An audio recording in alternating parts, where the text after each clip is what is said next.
Happy Saturday, folks. Today we've been invited by the Hall Family Adventures to join in with their collab celebrating Harry Potter's birthday weekend, where you can either cook something or make something, and we've decided to go with the Magical Kitchen cookbook from Amazon, which is the best cookbook I've seen for Harry Potter, to be honest, and we're going to make some pumpkin pasties.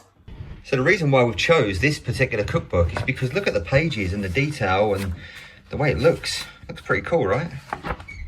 So there are a ton of recipes in this cookbook, but as you can see, if you're British, one of the ones is Yorkshire puddings. There's another one in there which is fish and chips as well, which is probably pretty cool if you're in America, but over here is kind of, you know, we live on that stuff. So pumpkin pasties it is, as it's something a little bit different. We couldn't find any kind of pumpkin puree in the shops, or pumpkins, of course, because we only really get them in October. It's not something you're going to find over here on a daily basis. So we bought some pumpkin puree from Amazon. Let's go through the ingredients. So it's kind of in two parts. It does tell you in part one how to make the pastry itself, but we've already got some pastry, so you know we're just going to use that. So it saves us a load of time. So we're just going to be making the actual filling, and this is what we need. We need some of this pumpkin puree. Like I say, we bought that from Amazon because you can't really find it in the shops anywhere. We've got some ground ginger, some cinnamon, some sea salt, or it just says salt in the book, but I'm sure sea salt's the same thing. We've got a couple of large eggs and some sugar. And if you thought I was about to cook myself, don't be daft. That's what Claire's here for. Here to wreck another recipe. Yeah, here to make up her own recipe while copying a recipe. Okay, so preheat the oven to 400 or 200 in our language, and that's something that I can do myself. So we need 1 cup of puree. Again, we don't normally use cup sizes over here, but we do have cup sizes because Claire does a lot of catering stuff. And 1/3 of a cup of sugar. So we need a 1/4 tablespoon of ground ginger and 1/2 tablespoon cinnamon, 1/4 tablespoon of salt, and we're gonna put that in there as well. So we need to heat it over medium heat for 5 minutes and stir, and then we're gonna do something with the eggs. A couple of eggs going in, and we're gonna beat them up with a fork and then put them to one side. Flour, what's that for? so the pastry doesn't stick to the cabinet. So the recipe itself says it's 4 large pasties or 6 to 8 small pasties, and oh, I don't know. We're probably going to just see what happens. We'll wing it. I'm guessing. As always. So yeah, it looks like we're going to roll this out. Claire's going to roll this out. Put the filling inside. So it does say overall it's going to take 1 hour 20 minutes. Once we now put this in the oven, that part's going to take 30 minutes. It says. This is my contribution. I've broken the spatula. Okay, so we've got our pastry, rolled it out into triangles. We're going to put a spoonful of the filling into there. And then we're going to brush the edges with the eggs. And that's the only need for the eggs, isn't it, I think? Yeah. I wonder if that's enough. So brush in eggs. I don't know why you need 2 eggs to do this. Yeah, but you put some on the top as well, so. Alright. Here we go. Triangles. So line the baking tray with parchment paper, which I just think is our equivalent of tin foil. So now Claire is doing the edges with the fork. It's not really a triangle, is it? It's kind of like a triangle. It's got 4 or 5 sides. I don't know what happened to that one. So I'm corrected, parchment paper is not the same as tin foil, but it's all we have. What house are you, Claire? Well, I think Gryffindor, but then apparently he said I was Slytherin, which I'm very surprised about. I'm definitely a Slytherin. Well, I thought I was better than that. I'm proud to be a Slytherin. So yeah, carefully make a few holes in the top and also brush over with egg and sprinkle with sugar. Which is what we're gonna be doing now. Is that literally just to make it look more pastry-like? No, and it lets out the steam so it doesn't explode. Ah. So it's not just design. No. All right. So Claire, who's constantly changing up recipes that she's reading from books, has already said it doesn't need 30 minutes. By the way, she's got a cold at the moment. I have, that's why I'm not talking much. It doesn't need 30 minutes. She said it only needs 15. So we'll see who's right, Claire or the book. While we wait for everything to cook, we might as well make some butterbeer, or Butterbrew it's called for some reason. Why is it called Butterbrew, Claire? Any reason? We don't know. It's just called, can't believe it's not butterbeer, Butterbrew. So we're going to make that while we're waiting for these to cook. Look how cool this book looks though. Like it just looks like it belongs in Harry Potter. And this apparently is a real thing. Marshmallow fluff. I've never heard of it before. But yeah, it's the most American thing I've ever bought in my life. Okay, so the ingredients are as follows. We've got some cream soda. Then we've got the, well, we're not using butter extract, are we? Because it says somewhere we can also use vanilla extract. Then we've got the rum extract as well. Whipping cream is basically double cream that we're gonna whip up. And marshmallow cream, which is really marshmallow fluff. We could actually go to the next page with our leftover pumpkin puree and make some pumpkin juice, but we're sticking with this one for now. Yeah, open up the cream soda bottle, pour both extracts into it and put the cap back on. Slowly rotate the bottle until the contents are combined. Oh, so we've got to put everything in the cream soda? Yeah, it looks like. Oh, well. 3 tablespoons butter extract, aka vanilla, and 2 rum. So this is the rum going in. So with the cap back on, we need to rotate the bottle slowly so it combines everything, apparently. Maybe it's not explode.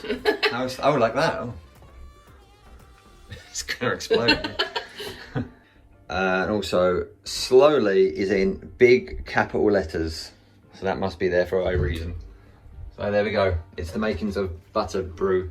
So step 2, we need to beat the whipping cream on high speed using an electric mixer, aka Claire just doing it herself. Yep. Beat up the whipping cream until soft peaks form. It didn't take long at all, did it, that? It took a second. So I'm better than a mix of me. So add the marshmallow cream. So 200 grams is 7/8 apparently. And according to Claire, that is it. Step 3, final step. Pour the butterbeer into a glass and drizzle with the creamy topping. Serve immediately. Imagine buying one of them for like 5 seconds of whisking. Please don't explode. Oh, it's gonna. Alright. So we're going to put that in this glass, which is our most Harry Potterish glass, and then drizzle some of that in there. Yeah, Claire's just realised it doesn't look very brown, considering that this cream soda is brown, but it was definitely cream soda, unless ours is different to what you guys get in the States. So yeah, put this on there. Oh, that's kind of what we want, I think. Is it? Well, yeah. It needs to be more brown, but that's kind of what we want. Oh, we've got some, drizzle. What is this, caramel? This is caramel. I'm just going to pop a little bit on there just for, whoop. So yeah, so far it doesn't look brown, but, well, it might just taste the same. From memory, butterbeer is just literally the taste of cream soda anyway, apart from 1 or 2 variations. So, you know, they should taste the same, even if it doesn't look the same. I don't know if you should try it first, because I can't taste anything. Should I try it first? You try it first. I'm going to try it first. Something's reacting, it's just spilling all over the place. Also got a straw to drink it out of as well. Let's have a go.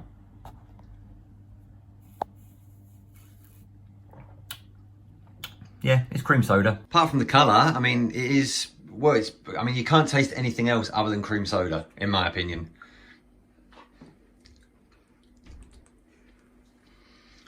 What do you think? Cream soda, isn't it? It's literally just drinking cream soda. Well, because oh no, because that says 2 litre. I didn't know if our cream soda bottle was too big. So when we put the amounts of the essences in, I didn't know if it would come through. But maybe we just need to put a bit more. Maybe we need to put actual rum in it. So anyway, we digress. Back to the pumpkin pasties. They've been in the oven now for about 15 minutes. Claire said they only need 15 minutes. The book said 30. So we're going to open it up and see what happens. I said they might just need 15 minutes because when I do like the apple turnovers, which is pretty much what we're doing, but with pumpkin, they don't take too long at all. So I'm just going to check at 15 minutes and then we can just keep them in a bit longer if they've not gone brown or risen. Oh, the camera just went crazy. Jeez, oh.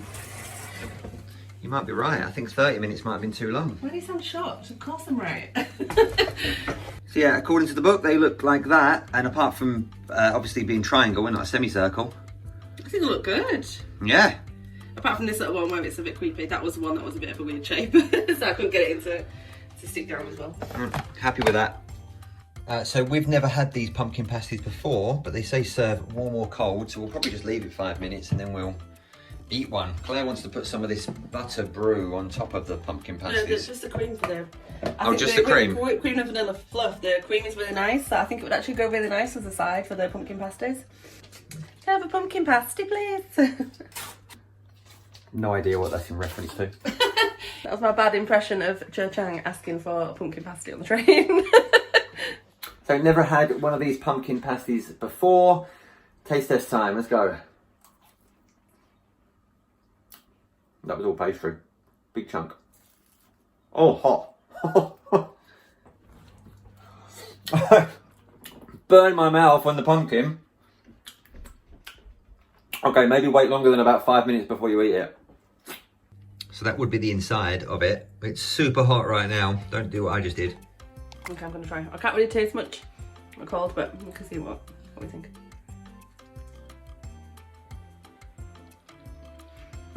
Nice. Really good.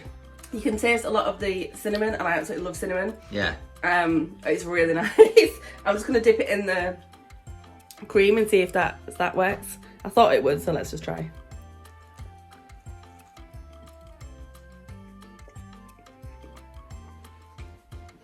That's a happy dance, I'm guessing. I don't quite know. Oh. Good? It's amazing! This is the best thing we've made across both books. The Disney one and this one. I will make these again. These are incredible. Oh, I love them. Okay, so let's go. Take two without Dip it in the cream. burning myself. I will dip it in the cream afterwards, so I'm just going to put this in my mouth.